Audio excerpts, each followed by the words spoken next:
Hello guys, welcome to my YouTube channel brain gym. Guys, पिछली video में हमने concept building किया था बिजनेस, प्रोफेशन और एम्प्लॉयमेंट के ऊपर। आज की हम वीडियो में ऑब्जेक्टिव ऑफ बिजनेस पढ़ेंगे।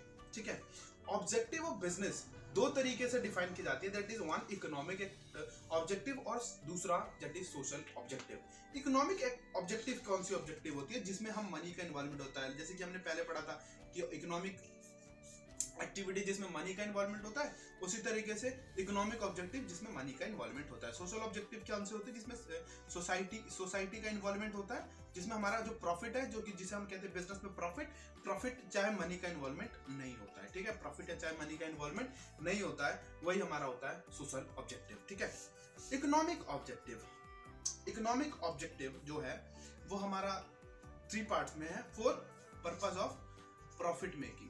क्या है? प्रॉफिट करने के लिए, प्रॉफिट मेकिंग। प्रॉफिट कमाने के लिए देखो, बिजनेस है तो बिजनेस में बेसिक चीज है प्रॉफिट, क्योंकि बिना प्रॉफिट के कोई बिजनेस रन कर ही नहीं सकती। इट इज नॉट पॉसिबल कि कोई बिजनेस बिना प्रॉफिट के सरवाइव कर जाए। ठीक है, प्रॉफिट नेसेसरी जरूरी है, लेकिन प्रॉफिट कौन सी प्रॉफिट जरूरी है? दैट इज सफिशिएंट प्रॉफिट जरूरी है।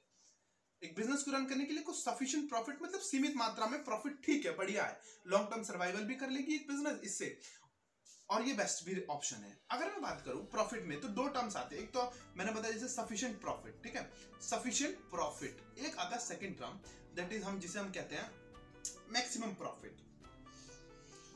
Maximum profit. ठीक है, मैक्सिमम प्रॉफिट। अगर मैक्सिमम प्रॉफिट की बात की जाए तो मैक्सिमम प्रॉफिट में बेसिकली जो टर्म यूज होता है दैट इज फॉर एडल्ट्रेशन, मिलावट करके। एडल्ट्रेशन, अगर मिलावट करके अगर आप प्रॉफिट कमा रहे हो, लाइक एक एग्जांपल समझते हैं, जैसे कि पार्ले जी है। अब हमने क्या खाते थे? हम बचपन में खाते थे पार्ले जी बिस्किट। हमने पार्ले जी बिस्किट शुरू से खाते आए और हमें आज भी इसका टेस्ट अच्छा लगता है, आज भी खाते हैं। लेकिन लेट सपोज पार्ले जी जो पहले जो बिस्किट बनाती थी, जो क्वालिटी पार्ले जी की पहले थी, ठीक है, वो क्वालिटी आज भी मेंटेन नहीं हुई और ये क्वालिटी हुई खराब। और आज की डेट में लेट सपोज मैंने पार्ले जी बिस्किट खाया, मेरे को पसंद नहीं आया और मैंने बोला कि अब मैं नहीं खाऊंगा पार्ले जी बिस्किट, मैंने बोल दिया मैं नहीं खाऊंगा। ठीक है, उसी तरीके से क्या होगा कि पार्ले जी ने क्या किया? एडल्ट्रेशन कर दिया, मिलावट कर दिया। ठीक है, या फिर गुड्स में जो गुड्स की है, जो उसमें डेफिशिएंसी, जिसमें कमी ला दी। ठीक है, गुड्स की क्वालिटी में कमी ला दी। तो इससे क्या हो गया कि अगर देखो शॉर्ट टर्म में जो है पार्ले जी नॉर्मली चलती रहेंगी, ओके, बट इसका इफेक्ट उसे लॉन्ग टर्म में देखने को मिलेगा, क्योंकि जो कंज्यूमर उसके प्रोडक्ट को खरीदेंगे, अगर वर्थ इट नहीं होगा प्रोडक्ट, तो वो प्रोडक्ट दोबारा यूज नहीं करेंगे। सो उसी तरीके से बिजनेस में जो प्रॉफिट होता है वो सफिशिएंट प्रॉफिट ठीक है, मैक्सिमम प्रॉफिट नहीं जरूरी। मैक्सिमम प्रॉफिट बिजनेस के लिए ऑलवेज अनफिट होता है, ये हमारे बिजनेस के लिए जरूरी नहीं होता। क्यों नहीं जरूरी होता? क्योंकि इसमें हम शॉर्ट टर्म के लिए क्या कर लेते हैं? हम एडल्ट्रेशन कर लेते हैं। ठीक है, एडल्ट्रेशन कर लेते हैं, मिलावट कर लेते हैं। इसमें हम क्या करते हैं? गुड्स की क्वालिटी को डाउन कर देते हैं, गुड्स की क्वालिटी क्या कर लेते हैं? डाउन कर देते हैं। और या फिर जो प्रोडक्ट 10 रुपए की है उसको बढ़ा करके 20 रुपए में बेच रहे होते हैं। तो ये मैक्सिमम जो प्रॉफिट कंसेप्ट होता है, ऑलवेज बिजनेस के लिए रॉन्ग होता है। सफिशिएंट प्रॉफिट ऑलवेज सही होता है। ठीक है, उसी तरीके से दूसरा एग्जांपल है, that is creation of customer. Creation of customer का बनाना जरूरी है। लाइक इकोनॉमिक, अगर कस्टमर्स हैं वो बिजनेस के लिए नेसेसरी होते हैं। अगर किसी भी बिजनेस को रन करना है तो कस्टमर्स ही ऑलवेज, जो भी प्रोडक्ट है, चाहे जो भी सर्विसेज है, जो भी गुड्स है, जो भी सर्विसेज है, वो एक कस्टमर ही सामान को परचेज कर रहा होता है। तो कस्टमर्स बनाना बहुत जरूरी है फॉर सर्वाइवल, फॉर ग्रोथ, है ना। फिर इनोवेशन की बात आती है, तो इनोवेशन ऑलवेज भी लाइक कि मशीनरी, जो प्रोडक्ट्स हैं, जो भी कैपिटल गुड्स होती है हमारी, उसमें ऑलवेज इनोवेशंस आते रहते हैं। ठीक है, इनोवेशन आने के कारण लाइक कंपनी, जो जिसे हम कहते हैं एफिशिएंसी, जो कंपनी की एफिशिएंसी होती है, जो कि इस एफिशिएंसी का मतलब बेसिकली यही होता है कि किसी भी काम को कम से कम कॉस्ट में और टाइम टू टाइम करना एफिशिएंसी कहलाता है। ठीक है, कम से कम कॉस्ट में, इसका बेसिक मीनिंग होता है कम से कम कॉस्ट में काम करना। तो जो इनोवेशन आ रही है आज की डेट में, लाइक अगर बात करें compare to India and China, अगर इंडिया और चाइना का कंपैरिजन करें, तो जो चाइना के प्रोडक्ट है वो ऑलवेज चीपर आते हैं एज कंपेयर टू इंडिया के प्रोडक्ट। ऐसा क्यों? क्योंकि चाइना का जो प्रोडक्शन लेवल है वो इंडिया के प्रोडक्शन लेवल से बहुत हाई है, उसी कारण, और इनकी क्वालिटी होती है वो ऑलवेज डाउन होती है। ठीक है, इस कारण मे भी प्राइस डिफर करते हैं। सो उसी तरीके से जो इनोवेशन होता है ना, वो ऑलवेज भी लाइक कि हमारे जो प्रोडक्ट की होती है वो क्वालिटी को इन्हांस करता है और हमारी कंपनी की एफिशिएंसी और प्रॉफिट बढ़ाने के लिए जरूरी पड़ता है। तो ये इसी कारण ये इकोनॉमिक ऑब्जेक्टिव है, ठीक है। सोशल ऑब्जेक्टिव, क्या social objective? Social objective business के क्या होते हैं? For high quality of goods at fair price, है ना, high quality of goods at fair price, ठीक है। सो फेयर की बात की जाए, यहाँ पे फेयर प्राइस की बात की जाए तो फेयर प्राइस की बात की जाए तो फेयर प्राइस का यहाँ पे बेसिक मीनिंग ये है कि अगर कोई भी गुड, जैसे कि मैंने आपको बताया कि 10 रुपए की गुड्स अगर मार्केट में 20 रुपए की बिक रही है, ठीक है, और ये एक 10 रुपए की गुड्स है जो कि कंपनी ए बेच रही है और ये है जो कंपनी बी बेच रही है, ठीक है।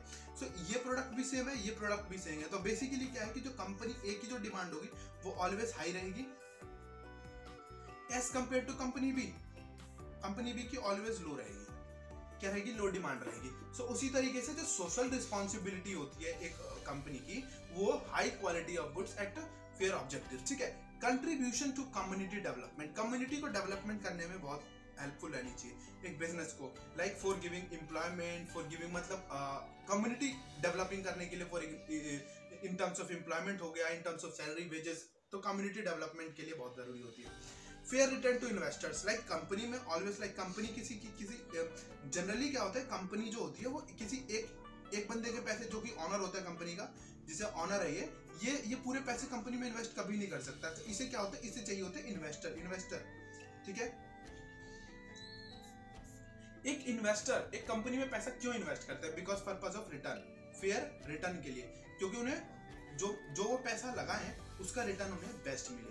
सो उसी तरीके से फेयर रिटर्न पाने के लिए एक सोशल ऑब्जेक्टिव होता है fair return to investor, like जो भी उसकी कंपनी के शेयर होल्डर्स है, जो भी इन्वेस्टर्स हैं, उनको फेयर रिटर्न मिले, मतलब कि पैसा बराबर मिलते रहे, तो सोशल ऑब्जेक्टिव होती है। फिर providing employment, as usual like employment देना जरूरी है, वैसे भी हमारे इंडिया में बेरोजगारी बहुत है, तो बिजनेस को एम्प्लॉयमेंट देना तो बहुत ही जरूरी है, ठीक है। अच्छा, अब हमने जान लिया कि इकोनॉमिक ऑब्जेक्टिव में बिजनेस को प्रॉफिट मेकिंग होना चाहिए, ठीक है। रोल ऑफ प्रॉफिट क्या क्या है बिजनेस का फॉर लॉन्ग टर्म सर्वाइवल? क्या for long term survival? Business को लॉन्ग टर्म सर्वाइवल के लिए प्रॉफिट जरूरी है, क्यों? क्योंकि अगर देखो शॉर्ट टर्म की बात की जाए तो बिजनेस छोटे समय के लिए मान के चलो एक ईयर में लॉस हो गया, सेकंड ईयर में प्रॉफिट हो गया बिजनेस को, पहले ईयर में लॉस हो गया, सेकंड ईयर में प्रॉफिट हो गया, फिर प्रॉफिट चल रहा है, तो बिजनेस रन कर सकती है। बट यही चीज अगर लॉन्ग टर्म में सर्वाइवल करना है, अगर बिजनेस ऑलवेज प्रॉफिट नहीं करेगी तो बिजनेस कभी रन नहीं कर पाएगी, क्यों? क्योंकि जो बिजनेस के एक्सपेंसेस है, जो खर्चे हैं, वो तो ऑलवेज कभी कम नहीं होने वाले, जो खर्चे कभी कम नहीं होते, लेकिन जो अगर हमारी जो इनकम है, जो बिजनेस की इनकम है, अगर वो कम हो जाएगी तो बिजनेस रन नहीं कर पाएगी। तो क्या for long survival, for rapid growth, rapid growth के लिए प्रॉफिट जरूरी है, क्यों? अगर प्रॉफिट होगा तो बिजनेस में पैसा आएगा, दैट इज मनी आएगी, और वही पैसा बिजनेस आगे इन्वेस्ट करेगी। एक तो ये कॉन्सेप्ट। दूसरा, रैपिड ग्रोथ में एक और कॉन्सेप्ट आता है, लाइक सपोज दैट अगर एक ऑनर जो है बिजनेस का, जो एक कंपनी का ऑनर है, जो मालिक है, उसे अगर ज्यादा प्रॉफिट मिलेगी, ठीक है, उसे ये ज्यादा प्रॉफिट मिलेगी, तो वो क्या करेगा, जो एम्प्लॉइज है कंपनी के, उन्हें भी ज्यादा से ज्यादा बोनस देगा। तो इसमें क्या हो रहा है, ऑनर का भी बेनिफिट हो रहा है और एम्प्लॉइज का भी बेनिफिट हो रहा है। ऑनर को क्या मिल रहा है, ज्यादा प्रॉफिट, और एम्प्लॉइज जो है कंपनी के, जो उस कंपनी में काम कर रहे हैं, उनको ज्यादा बोनस मिलेगा। तो इससे क्या होगा, दोनों का मोटिवेशन हाई रहेगा, ठीक है। इससे क्या होगा, हमारा रैपिड ग्रोथ होगा, एफिशिएंसी बढ़ेगी, है ना। सो यही टॉपिक है फॉर इंक्रीजिंग एफिशिएंसी। अच्छा, for building Prestige and recognition, यहाँ पे प्रेस्टीज की बात की जा रही है, for building Prestige and recognition और प्रेस्टीज बनाने के लिए, है ना। इसके लिए क्यों जरूरी होता है, लाइक सपोज दैट अगर एक बिजनेस को प्रेस्टीज बनानी हो अपनी, ठीक है, उसका, तो उसके लिए उसको एडवर्टाइजमेंट करवाना होगा, एडवर्टाइजमेंट नेसेसरी है, और क्या कहते हैं कि बिजनेस अगर हमारी बात की जाए तो पतंजलि प्रोडक्ट जो है, जितने भी हैं, हमारे पतंजलि प्रोडक्ट के लिए हमारे लिए थोड़ी सी मतलब वैल्यू बढ़ जाती है बिकॉज ऑफ बाबा रामदेव, है ना। तो उसी तरीके से अगर बात की जाए बिजनेस में प्रॉफिट का रोल क्या होता है, तो प्रेस्टीज बढ़ाने के लिए, because of in terms of advertisement, like ये सब चीजें करके, और रिकॉग्निशन जो पहचान होती है वो बढ़ाने के लिए, फॉर अर्निंग मोर प्रॉफिट होगा, बिजनेस में कैपिटल आएगी, जो कि मनी, जो प्रॉफिट होगा तो क्या आएगी, मनी आएगी, जो जिसे हम कैपिटल के टर्म में ट्रांसफर कर लेंगे, और मोर प्रॉफिट, और जब ज्यादा प्रॉफिट होती रहेगी तो बिजनेस क्या करेगी, अगर प्रॉफिट क्या है कंटिन्यू करती रहेगी, अगर प्रॉफिट कंटिन्यू होती रहेगी तो बिजनेस ऑलवेज लॉन्ग टर्म के लिए ग्रोथ करता रहेगा। ठीक है, सो आज की वीडियो में यही guys, I hope that you like my videos. अगर आपको ये वीडियो पसंद आती है तो आप हमारे चैनल को सब्सक्राइब करें, वीडियो को लाइक करें और अपने फ्रेंडों में जरूर से जरूर शेयर करें इससे, और ऐसी वीडियोस देखने के लिए हमारे इंस्टाग्राम और टेलीग्राम चैनल को फॉलो करें, जिससे